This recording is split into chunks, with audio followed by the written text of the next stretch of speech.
right here. As opposed to being in the majority, to actually try to combat this. It doesn't sound like there's the largest of appetites among Republicans to say that the mandate may have been for you to serve in office, but not to have this wide scope of authority for a non-elected official.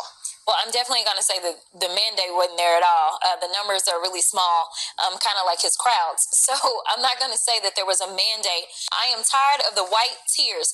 Listen, if you are competent, you are not concerned. When I walk into Congress every single day, you know why I don't feel away and why you can't make me doubt who I am? Is because I know that I had to work 10 times as hard as they did just to get into the seat. When you look and you compare me to Marjorie Taylor Greene or me to Lauren Boebert, there is no comparison. And that is the life that we have always lived. So the only people that are crying are the mediocre white boys that have been beaten out by people that historically have had to work so much harder. This is why they don't want us to have education.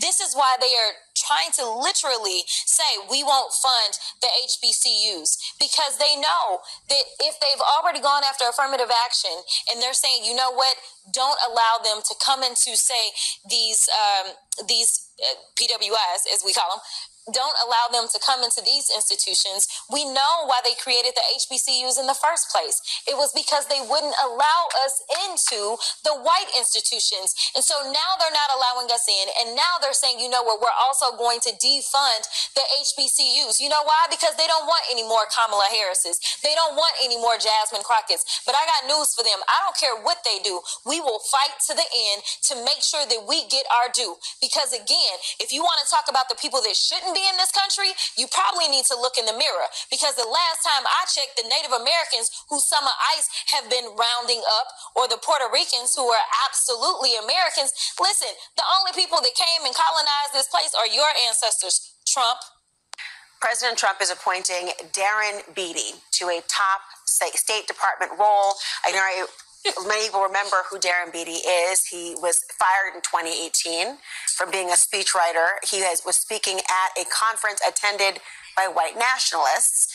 And then a few months ago, he posted this, Congresswoman: competent white men must be in charge if you want things to work.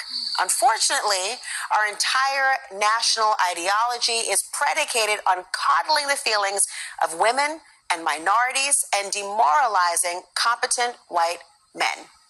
Your reaction to his appointment? He needs to go. I mean, this is very simple. We right now have a white supremacist that is sitting in the White House. He is backed up by other white supremacists. And if you really want to know who the criminals are in this country, you can Google it. You don't have to trust me.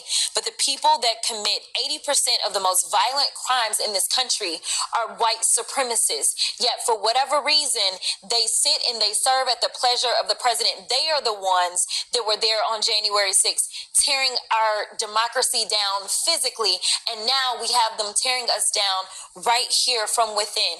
Here is the problem. Of course, Congresswoman, to interrupt you, but President Trump, of course, has denied any allegations he's a white supremacist, and that's why he apparently fired what he is. I know your point, but he did fire Darren Beattie in reaction, they believe, in part to his attendance at that conference. Does that change your opinion in any No, way? it doesn't change my opinion, because we saw what he literally recently just posted, and the coddling is for the white boys. That's what's happening right now. I am tired of the white tears. The idea that any of this is